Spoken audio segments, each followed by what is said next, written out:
Hi dears, അസ്സാം വലൈക്കും, നമസ്കാരം. നിങ്ങൾക്കെല്ലാവർക്കും സുഖമല്ലേ? ഞാനിവിടെ സുഖമായിട്ടിരിക്കണേ. എന്തൊക്കെ കാലാവസ്ഥ നല്ല പ്രതികൂലമായിട്ടുള്ളൊരു സമയമാണിപ്പം. വയനാടൊക്കെ ഉരുൾപൊട്ടലും കാര്യങ്ങളൊക്കെ ഉണ്ടായി. ആകെ എത്രയോ ആളുകൾ മരിച്ച് എന്നുള്ള വാർത്തകൾ നമ്മൾ കേട്ടുകൊണ്ടിരിക്കുകയാണ്.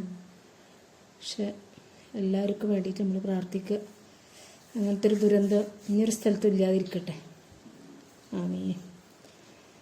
ഞാനപ്പോൾ ഇന്നിവിടെ ഉണ്ടാക്കാൻ വേണ്ടി പോണത് അജ്മി പുട്ടുപൊടിയും ഒറോട്ടിപ്പൊടി വെച്ചിട്ട് നെയ്പ്പത്തിൽ എങ്ങനെ ഉണ്ടാക്കുക എന്നുള്ളതാണ്. നമ്മൾ സാധാരണ അരച്ചിട്ടുണ്ടാക്കലുണ്ട് അരി. അതിന് അപ്പോൾ ഞാൻ ഈ പൊടി വെച്ച് എങ്ങനെ ഉണ്ടാക്കുക എന്ന് ആണ് കാണിക്കുന്നത്. ഇതിനിവിടെ ഞാൻ എടുത്തിട്ടുള്ളത് 1 കപ്പ് നിറച്ച് അജ്മിൻ്റെ പുട്ടുപൊടി, 1/2 കപ്പ് ഒറോട്ടിൻ്റെ പൊടിയാണ്. പിന്നെ അതിലേക്ക് ആവശ്യത്തിനുള്ള ഉപ്പിട്ടെടുത്ത്, പിന്നെ ഞാൻ കുറച്ച് തേങ്ങ പൂണ്ടെടുത്തതും കുറച്ച് ചുവന്നുള്ളിയും നല്ല ജീരകം കൂടി ഒതുക്കി വെച്ചിരുന്നു. പിന്നെ അതും കൂടി ഇതിലേക്ക് ഇട്ട് ചേർത്ത് കൊടുത്തിട്ട് നല്ലതുപോലെ മിക്സ് ചെയ്യാം. ഇത് മിക്സ് ചെയ്യണത് എനിക്ക് വേഗം എളുപ്പത്തിന് വേണ്ടിയിട്ടാണ്. പിന്നെ ഇതിലേക്ക് ഞാൻ ഒഴിച്ച് കൊടുക്കുന്നത് നല്ല തിളച്ച വെള്ളമാണ്. ആദ്യം ഞാൻ 2 കപ്പ് വെള്ളമാണ് എടുത്തിട്ടുള്ളത്. അപ്പോൾ ഇത് പുട്ടുപൊടി ആണ്, പിന്നെ ഒറോട്ടിപ്പൊടിയാണല്ലോ. അപ്പോൾ അത് രണ്ടിനും കൂടി നല്ല വെള്ളം കുടിക്കണ, രണ്ടും നല്ലതുപോലെ വെള്ളം കുടിക്കണതാണ്. അപ്പോൾ അതുകൊണ്ടാണ് ഞാൻ 2 കപ്പ് വെള്ളം എടുത്തത്. അപ്പോൾ നല്ല അത് കുറേശ്ശെ കുറേശ്ശാക്കി ഒഴിച്ചത് മുഴുവനും ഒഴിച്ചെടുത്ത് പിന്നെ ഞാനത് കൂടാതെ ഇതിലേക്ക് ഒരു 1/4 കപ്പിൻ്റെ അടുത്ത് വെള്ളം കൂടി ചേർത്ത് കൊടുക്കുന്നുണ്ട്. ഇത് കുഴച്ചെടുക്കുന്ന സമയത്ത് ഇതിൽ വീഡിയോയിൽ പെട്ടിട്ടില്ല. അപ്പോൾ മൊത്തം എനിക്ക് ആയിട്ടുള്ളത് 2.25 കപ്പിൻ്റെ അടുത്തുള്ള വെള്ളമാണ്. അപ്പോൾ ഞാൻ ഈ ഒഴിച്ചെടുക്കുന്നത് 2 കപ്പാണ്.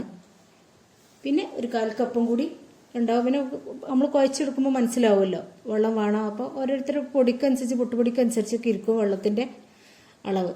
അപ്പോൾ അങ്ങനെ ഞാനത് ശരിക്ക് തിളച്ച വെള്ളം ഒഴിച്ച് വെച്ചതിന് ശേഷം പിന്നെ ഒരു 5-8 മിനിറ്റ് അടച്ച് വെച്ച്, പിന്നെ അതിന് ശേഷമാണ് പിന്നെ ഞാൻ ഇത് കുഴച്ചെടുക്കണത്. നല്ലതുപോലെ കുഴച്ചിട്ട് എടുക്കണം. കുഴക്കാൻ കുറച്ചൊരു പ്രയാസമൊക്കെ ഉണ്ടാവും, എങ്കിലും നമ്മൾ പത്തിരിപ്പൊടി മാതിരിയല്ല, പുട്ടുപൊടി അല്ലേ. പക്ഷെ തിന്നാൻ നല്ല ടേസ്റ്റുള്ള സംഭവമാണ് കേട്ടോ. ഇതിൻ്റെ ടേസ്റ്റ് ഒന്ന് വേറെ തന്നെയാണ്. നമ്മൾ നെയ്പ്പത്തിൽ എനിക്ക് തോന്നുന്നത് അരച്ച് ചുടുന്നേക്കാളും ഒന്നുകൂടി ടേസ്റ്റ് ഇതിന് തോന്നുന്നുണ്ടോ എന്ന്.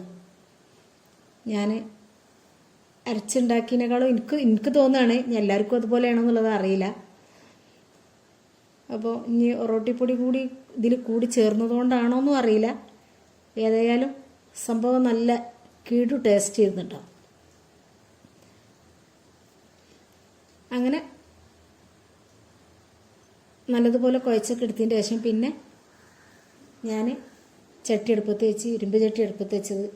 ചട്ടി എടുത്തിട്ട് കുറച്ച് ദിവസമായിനി. അപ്പം ചട്ടി ഒക്കെ ആകെ തുരുമ്പ് ഇത് കഴിയണം. അതാണ് ചട്ടിൻ്റെ കളർ അങ്ങനെ ഇരിക്കണം കേട്ടോ, കഴുകാത്തത് കൊണ്ടല്ല. പിന്നെ അതിൽ ഓയിലൊക്കെ ഒഴിച്ച് ചൂടാക്കാൻ വെച്ചതിന് ശേഷം പിന്നെ അത് ഞാൻ പരത്തിയെടുക്കുകയാണ്. അപ്പോൾ അത്യാവശ്യം ഉരുളകളാക്കി അത്യാവശ്യം കട്ടി തന്നെ അത് പരത്തണം. എങ്കിലും കൂടുതൽ കട്ടിയാൽ നമുക്ക് കണ്ണൂർക്കാരുണ്ടാക്കണമായിരുന്നു നമുക്ക് ഏതായാലും ഇത് ഉണ്ടാക്കാൻ അറിയില്ല. പരത്താൻ കൈയിൻ്റെ ഉള്ളനടി വെച്ചിട്ട് ആണിത് പരത്തിയെടുക്കൽ.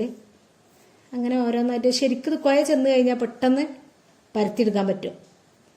അങ്ങനെ ഞാൻ ഓരോന്ന് ഇതിപ്പോൾ നമ്മൾ പരത്തി അട്ടി കിട്ടി വിചാരിച്ചിട്ട് ഒട്ടിപ്പിടിക്കൊന്നുമില്ല കേട്ടോ. അങ്ങനെ ഞാൻ മുഴുവനും പരത്തി വെച്ചതിന് ശേഷമാണ് ചുട്ടെടുക്കണത്, പൊരിച്ചെടുക്കണത്.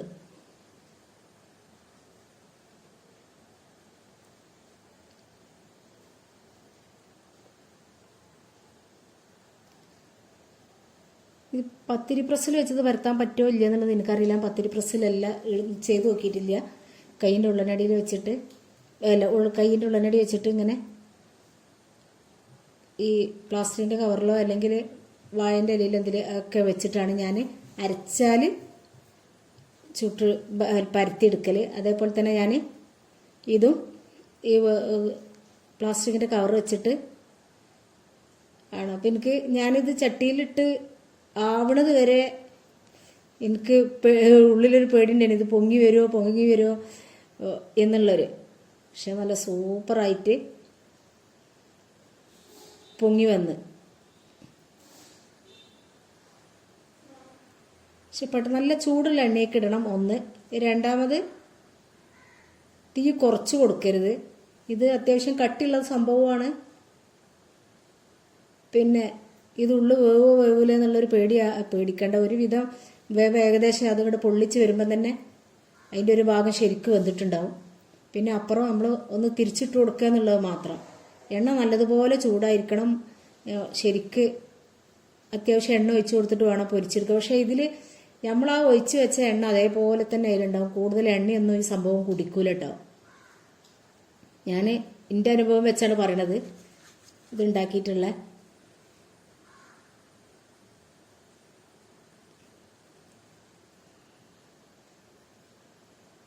ശരിക്ക് കളറ്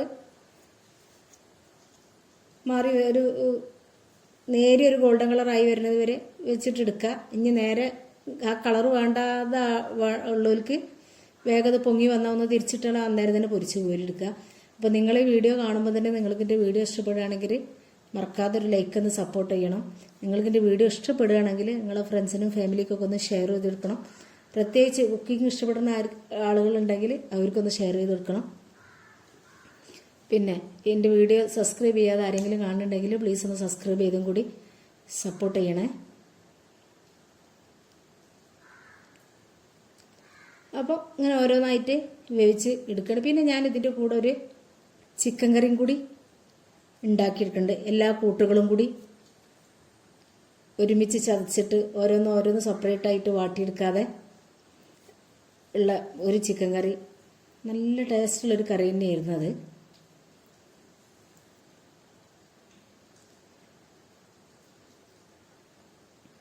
അപ്പോൾ നമ്മൾ ഇങ്ങനെ ഓരോന്നായിട്ട് ഇത് പൊങ്ങിയത് വീണ്ടും ഒന്ന് പൊരിച്ച് കഴിഞ്ഞതിന് ശേഷം രണ്ടാമതും കാണിക്കണത് ഇത് ശരിക്കും ഇങ്ങനെ പൊങ്ങി വരുമോ എന്നുള്ള സംശയമായിരിക്കും, വേണ്ട എന്ന് ഉദ്ദേശിച്ചിട്ടാണ് കേട്ടോ. ഇപ്പം ശരിക്കും ഇത് എണ്ണയിലിട്ടാൽ തന്നെ ഇട്ട പാടെ എണ്ണ നല്ല ചൂടുണ്ടെന്നുണ്ടെങ്കിൽ പെട്ടെന്ന് പൊങ്ങി വരും ചെയ്യും, വേവും ചെയ്യും. സംഭവം കേട്ട് ടേസ്റ്റ് തന്നെയാണെന്നുള്ളത് ഇതൊന്ന് ടേസ്റ്റ് നോക്കുമ്പോഴേ നമുക്ക് മനസ്സിലാവുള്ളൂ. അപ്പോൾ അതുകൊണ്ട് നിങ്ങളെല്ലാവരും ഇതൊന്ന് ഉണ്ടാക്കിയൊന്ന് പരീക്ഷിച്ച് നോക്കി. പുട്ടുപൊടി ഇല്ലാത്ത വീടുണ്ടാവില്ല, എല്ലാ വീടുകളിലും പുട്ടുപൊടി ഉണ്ടാവും. പിന്നെ ഞാൻ ഒരു ചോപ്പർ എടുത്തിട്ട് അതിൽ വെച്ചിട്ട് അടുത്ത് ആദ്യം ഉണ്ടായിരുന്ന ചോപ്പർ നമ്മൾ വലിച്ച് എടുക്കുന്ന ചോപ്പറായിരുന്നു. പക്ഷെ അതൊരു നമ്മൾ വലിക്കുന്ന സമയത്ത് അതിൻ്റെ ആ നൂല് ചില സമയത്ത് കയറി കഴിഞ്ഞാൽ അത് നമ്മൾ വലിച്ചാൽ കിട്ടൂല. അപ്പോൾ അങ്ങനെ ഒരു ചോപ്പറൊന്ന് മാറ്റി പിടിച്ചതാണ്. അപ്പം ചോപ്പറിലേക്കൊരു 2 സവാള, ഒരു 4-5 പച്ചമുളക്, ഒരു കഷ്ണം ഇഞ്ചി, പിന്നെ കുറച്ച് വെളുത്തുള്ളി, ഇതെല്ലാം കൂടി ഒരുമിച്ചിട്ടിട്ട് ഞാനിതിൽ വെച്ചിട്ട് ചോപ്പ് ചെയ്തെടുക്കുകയാണ്.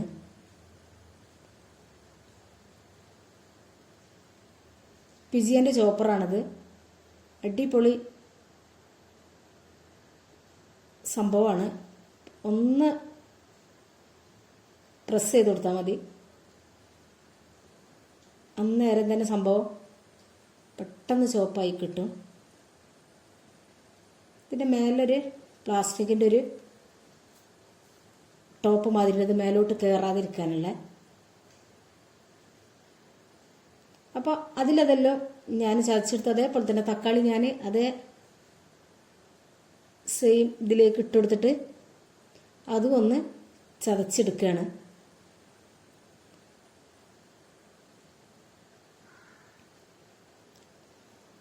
പിന്നെ തക്കാളി കൂടുതൽ വേവാന സമയം നമുക്ക് കാത്തിരിക്കേണ്ട. ഒരു വെറും 10-12 മിനിറ്റ് കൊണ്ട് നമുക്ക് ചിക്കൻ കറി ആയി കിട്ടും. ഒന്ന് പെട്ടെന്ന് ചെറുതാക്കി ചോപ്പ് ചെയ്തെടുത്താൽ പെട്ടെന്നായി കിട്ടും. അപ്പോൾ അതേപോലെ ഇതിലേക്ക് അത്യാവശ്യം വലിയൊരു 2 തക്കാളിയാണ് ഞാനിതിലേക്ക് ഇട്ട് കൊടുത്തിട്ടുള്ളത്. ഇതും അതേപോലെ തന്നെ ശരിക്കൊന്ന് ചോപ്പ് ചെയ്തെടുത്തുകൊണ്ട് പിന്നെ ഞാൻ ഒരു ചട്ടി അടുപ്പത്തേക്ക് വെച്ച് അതിലേക്ക്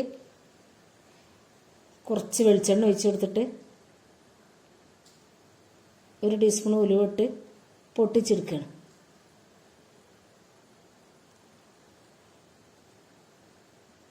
പക്ഷെ ഇത് ഇങ്ങനെ ചോപ്പ് ചെയ്തെടുത്താൽ നമ്മൾ സാധാ തക്കാളിയൊക്കെ കട്ട് ചെയ്തിട്ട് ഉള്ളിയൊക്കെ വലുതാക്കി കട്ട് ചെയ്ത് ഉള്ളി വാടി വരുന്ന സമയം കൊണ്ട് തന്നെ നമുക്ക് തക്കാളി മസാലപ്പൊടികളും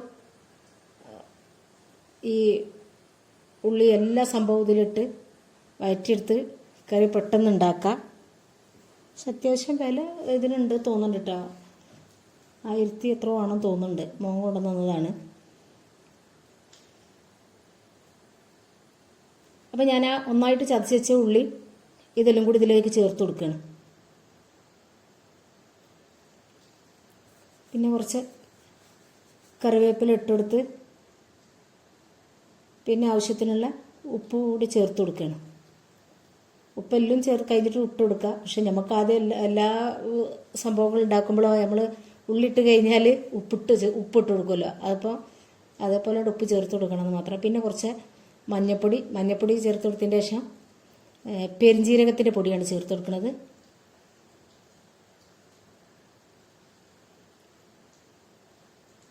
അതും കൂടി ചേർത്ത് കൊടുത്ത് പിന്നെ ഇതിലേക്ക് കുറച്ച് മല്ലിപ്പൊടി, ഇത് ഓപ്ഷണലാണ്, വേണ്ടവർക്ക് ചേർത്ത് കൊടുത്താൽ മതി. പിന്നെ ഇതിലേക്കൊരു 1.5 ടീസ്പൂൺ മുളക് പൊടിയാണ് ചേർത്ത് കൊടുക്കുന്നത്. എരിവൊക്കെ ഓരോരുത്തർ ഇഷ്ടത്തിനനുസരിച്ച് ചേർത്ത് കൊടുക്കുക. കൂട്ടേണ്ടവർക്ക് കൂട്ടാം, കുറക്കേണ്ടവർക്ക് കുറക്കാം ഒക്കെ ചെയ്യുക. പച്ചമുളക് അത് ഇട്ട് കൊടുത്തിട്ടുണ്ട്. പിന്നെ അതിലേക്ക് ഇട്ടതുകൊണ്ടാണ് ഞാൻ മുളക് പൊടി കുറച്ചത്. പിന്നെ ആ തക്കാളി ഒന്ന് ഇട്ടെടുത്ത് ഒന്ന് അങ്ങോട്ട് വഴറ്റിക്കഴിഞ്ഞ് അതിൻ്റെ കൂടെ തന്നെ ചിക്കനും കൂടി ചേർത്ത് കൊടുക്കുകയാണ്. അപ്പോൾ ഞാനിവിടെ ഉണ്ടാക്കുന്നത് 1/2 കിലോ ചിക്കൻ വെച്ചാണ് കേട്ടോ. അപ്പോൾ കൂടുതൽ വെള്ളം ഞാനതിൽ ചേർത്ത് കൊടുക്കണില്ല. വെള്ളം കുറച്ചിട്ടുള്ള ഇതിലാണ് ഇതുണ്ടാക്കിയെടുക്കുന്നത്. ഇതിങ്ങനെ ഇളക്കി വെച്ചതിൻ്റെ ഇതൊക്കെ ഒന്ന് ഇളക്കി കഴിഞ്ഞതിന് ശേഷം പിന്നെ അത് അടച്ച് വെക്കുകയാണ്. പിന്നെ ഞാൻ ലാസ്റ്റാണ് ഇതിലേക്ക് മല്ലിച്ചപ്പും ഗരം മസാലയൊക്കെ ചേർത്ത് കൊടുക്കുന്നത്. ഇങ്ങനെ വെച്ചിട്ട് അടച്ച് വെച്ച് കൊടുക്കുകയാണ്. ഇപ്പോൾ വെള്ളം നല്ലതുപോലെ അതിൽ തന്നെ ഇറങ്ങി വന്നിട്ടുണ്ട്. പിന്നെ ഗരം മസാലയും മല്ലിയിലും ചേർത്ത് കൊടുത്തിട്ട് രണ്ടും നല്ല കോംബോ ആയിരുന്നു കേട്ടോ. നല്ല ടേസ്റ്റ് ഉണ്ട് കറി ഇതും. അപ്പം നിങ്ങളും ഉണ്ടാക്കിയിട്ട് ശേഷം കമൻ്റ് അറിയിക്കുക. ഉണ്ടാക്കി നോക്കുക എല്ലാവരും. ഓക്കെ, അസ്സലാമു അലൈക്കും.